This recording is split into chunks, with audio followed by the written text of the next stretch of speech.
Coucou mes beaux diamants, j'espère que vous allez bien. Je vous retrouve pour le tirage des énergies de la semaine.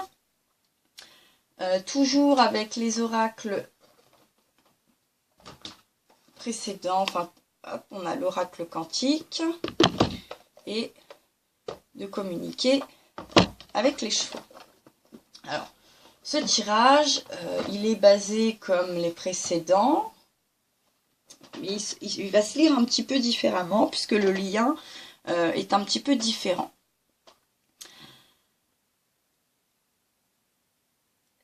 L'énergie, j'ai envie de dire, principale pourrait être... les cartes sont tombées très différemment. Donc je les prends aussi un peu comme elles sont tombées. Donc je vais partir dans un autre sens. Vous allez comprendre. Donc on nous parle de la mort, on nous parle de la vie, on nous parle de l'esprit, on nous parle de l'abondance et on nous parle de l'halo. Alors moi je commencerai par le halo. Et le halo, qu'est-ce que c'est? C'est faire la lumière. C'est une lumière, c'est un guide. C'est le guide un petit peu sur le chemin de l'obscurité. C'est le cycle de la lune. Voilà, c'est faire la lumière un petit peu sur toutes les questions et les questionnements et les doutes et les chemins à prendre et les décisions et les envies assez générales d'ailleurs qui composent notre vie, bien évidemment. Hein, et qu'est-ce que la vie? C'est notre monde réel. Notre monde réel qui nous parle, là on est dans le cycle du feu, c'est ce qui nous fait vivre, c'est assez général. Aussi grand ou petit soit-elle la vie, cette vie qui nous compose et qui nous entoure, c'est l'évolution au quotidien, c'est notre existence, avec le lien avec la mort, c'est aussi c'est un petit peu l'heure du bilan, c'est aussi une prise de conscience, donc on va avec la carte de l'esprit.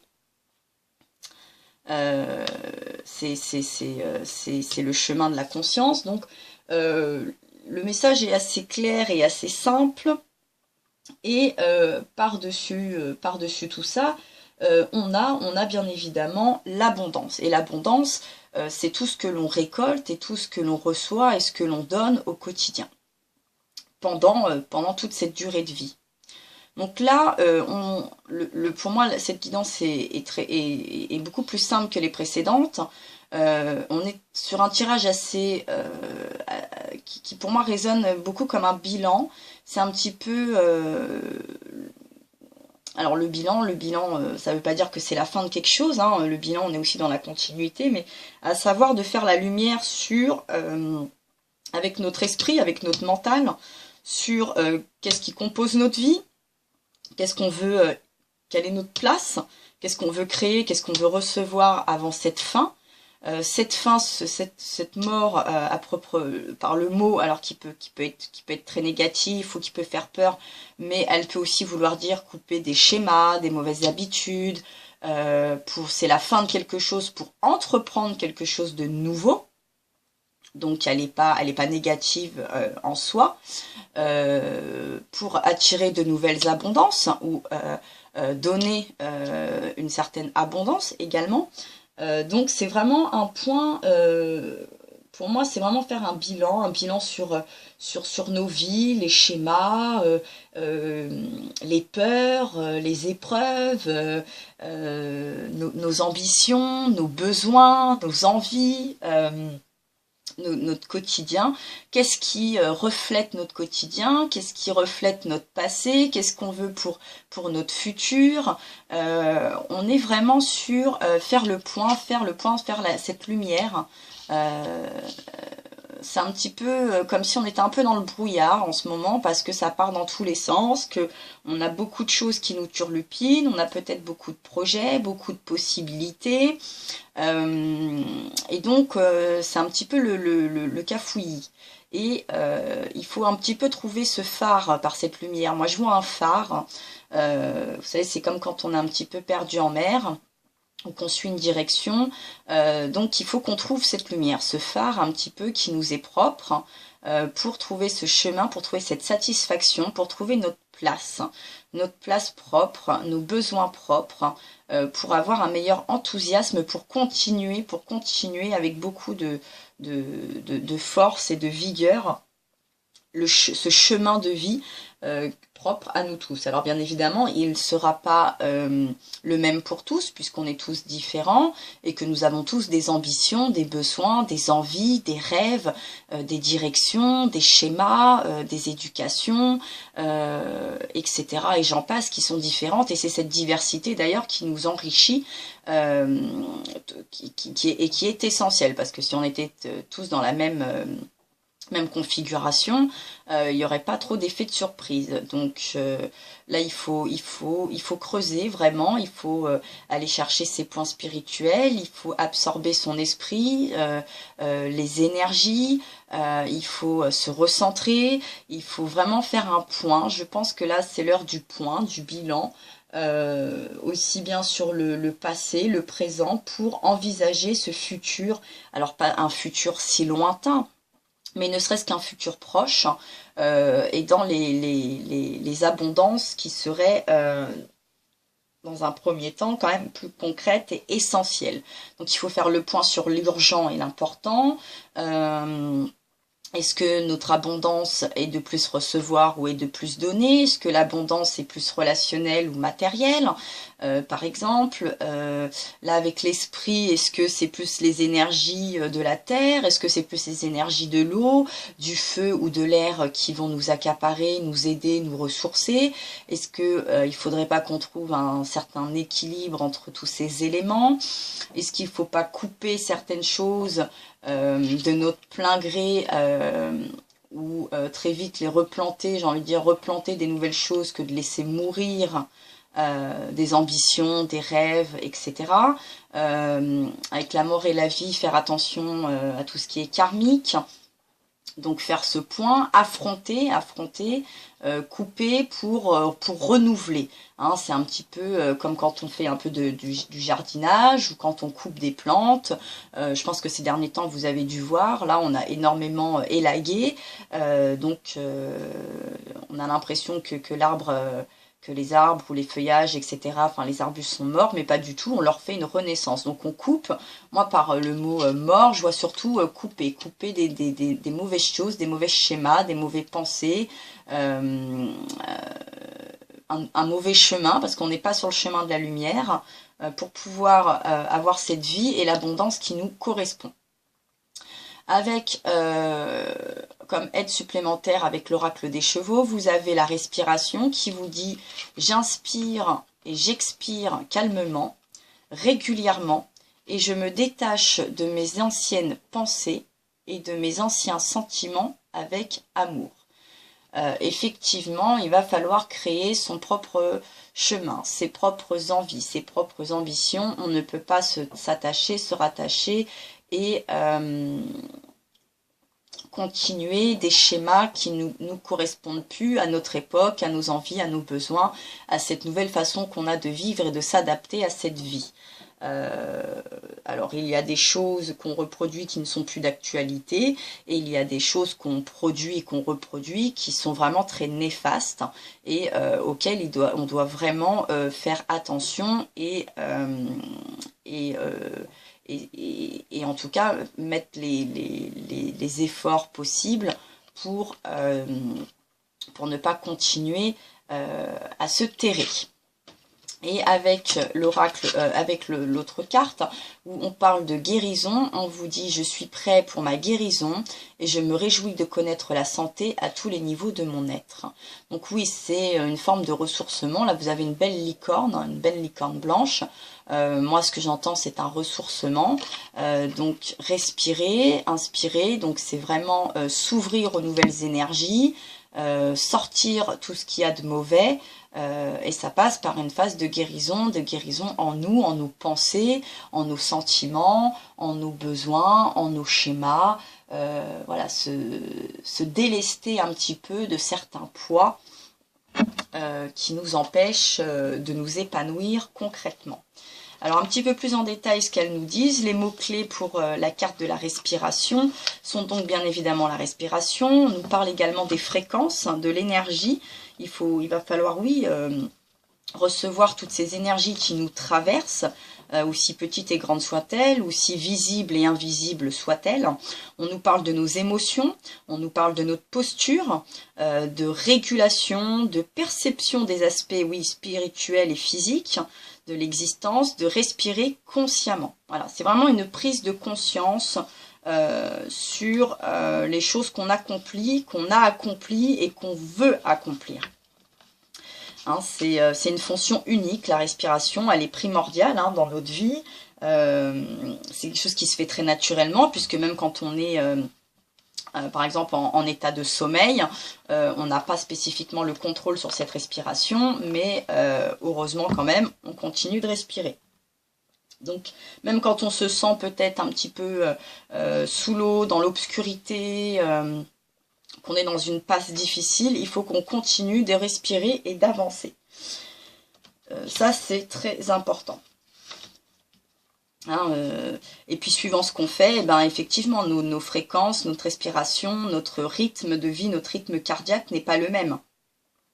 Donc, il faut vraiment qu'on soit bien relié et qu'on soit dans l'axe. Hein. L'autre fois, on nous parlait de l'axe, d'un équilibre. Il faut qu'on retrouve ce juste équilibre. Mais propre à chacun, hein, il ne sera pas le même pour tout le monde, ça c'est tout à fait logique. Alors cette carte vous dit, c'est une invitation à te concentrer activement à ta respiration et à sentir ton souffle plus consciemment. Une respiration consciente est une aide précieuse pour acquérir le contrôle sur ton esprit ainsi que ton corps, car c'est par la respiration que s'établit le lien entre ton être spirituel et ton être physique. Hein, là on est voilà, dans l'esprit, le mental, bien évidemment, et puis bah, la vie, hein, et oui, tout ce qui nous permet de vivre.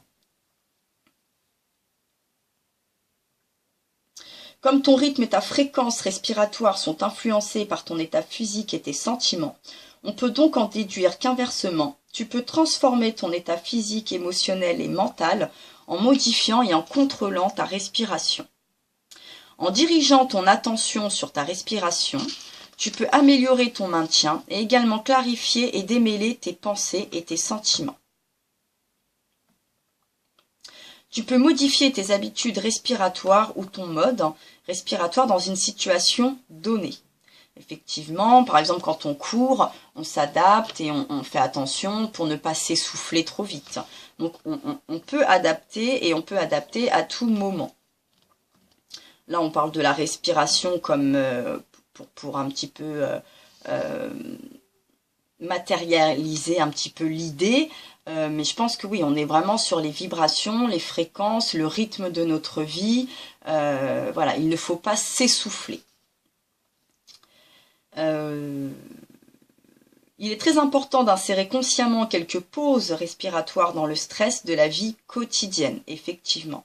Hein, on est en ce moment dans un climat un petit peu tendu, très, je vais pas dire dispersé, mais un petit peu. Et donc, il faut prendre du temps et du recul aussi sur les situations qu'on vit et sur les décisions qu'on prend et les pensées et les sentiments que l'on ressent. Peut-être peux-tu tout simplement t'approcher d'une fenêtre ouverte et prendre consciemment quelques inspirations profondes. Prends conscience de l'interaction entre tes sentiments et ta respiration et utilise la force du souffle. Dirige ta concentration sur la fréquence, sur le rythme et sur la profondeur. Il te sera toujours profitable de prêter pleinement ton attention totale et consciente à ton souffle, ne serait-ce qu'une fois par jour. Voilà. Donc une fois par jour ou moins suivant votre rythme, en tout cas prendre conscience de vous, de votre intérieur, de votre souffle, de votre rythme, de vos besoins, de vos sentiments, de votre état de corps, de votre état d'esprit, c'est important. Et pas celle qu'on veut nous faire prendre, paraître, tout ce qu'on nous impose, il faut que ça soit pour notre bien-être avant tout. Et avec la carte de la guérison, on nous parle donc bien évidemment du mot guérison, de l'énergie de la licorne, puisque là c'est une licorne qui est représentée, de la force de la nature, de la compassion, de l'amour, de la bonté, de la sagesse, du processus d'auto-guérison, de la délivrance, de la confiance, du miracle et de la grâce. Donc, ce sont quand même des mots-clés très très forts et très importants. Hein. Donc il faut savoir donc effectivement que la guérison s'effectue toujours dans notre fort intérieur, mais elle peut être aussi provoquée de l'extérieur et par un autre être ou une autre attraction quelle qu'elle soit. Donc cette carte vous dit et qu'au niveau énergétique aussi, il faut vraiment être en contact avec votre âme, votre être intérieur. Il faut être lucide, lucide et confiant pour développer ces liens et puis pour recevoir à bon escient toutes ces énergies et ces aides qui vont vraiment nous traverser et qui nous traversent et qui viennent nous chatouiller depuis déjà quasiment la fin de l'automne passé. Donc ces cartes vous disent qu'il est temps, que le temps est venu pour toi de faire l'expérience de la guérison. La force curative des licornes te parvient pour soutenir avec amour ton processus d'auto-guérison. La licorne te rappelle que tu es libre, apte à décider par toi-même d'être heureux et en bonne santé. Réfléchis à ce qu'il te faut pour cela. Voilà. Réfléchir, quelle abondance nous faut pour trouver cette lumière de vie, pour ne pas avoir ce sentiment un petit peu meurtri et d'un manque de satisfaction, puisqu'un manque de satisfaction, effectivement, va nous essouffler, va nous mettre dans une position mentale très compliquée, et ça peut affecter notre santé, etc.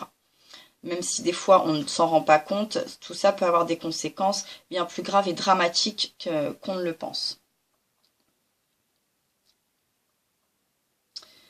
Réfléchis à ce qu'il te faut, peut-être es-tu encore enchevêtré dans d'anciennes représentations ou portes-tu de vieilles blessures ou déceptions dans ton cœur et tu te sens incapable de changer quoi que ce soit dans ta vie. Donc il est là, la mort c'est vraiment faire le deuil des choses qui auraient pu nous blesser, qui nous pèsent encore. Moi quand je vois ça, je sens comme si on avait du poids et qu'il faut qu'on se déleste de ce poids. Les licornes te soufflent avec amour que la guérison arrive dès que tu es prêt à l'accepter dans ta vie. Rends-toi compte que tu n'es pas obligé de t'éterniser dans des relations ou des situations qui ne sont pas bonnes pour toi. Effectivement, en 2019, c'est quand même dommage de continuer à s'infliger des choses qui ne nous correspondent pas. Il faut vraiment que l'on s'émancipe un petit peu et qu'on prenne... alors le mot liberté est peut-être un peu fort, mais en tout cas, si, quelque part, la liberté de trouver son bonheur. Ça, c'est vraiment quelque chose de primordial à l'heure actuelle des choses. Donc, libère-toi des émotions anciennes et contraignantes, mais aussi des individus qui t'empêchent de guérir. La réconciliation peut aussi provoquer une profonde guérison, car elle t'oblige à une confrontation avec les personnes présentes dans ta vie. Laisse-toi toucher par la beauté et l'amour des licornes pendant ce processus de guérison. Alors là, on parle des licornes, mais ça peut être tout à fait autre chose. Tout ce qui peut, ça peut être un ange, une prière, tout ce qui, comme je vous disais l'autre jour, par les synchronicités, par les porte-bonheur, tout ce qui est pour vous un plus de guérison, un plus de confiance, un plus de panache, il faut vous y rattacher, c'est très important. Tant qu'elle n'est pas, tant qu'elle ne vous est pas néfaste.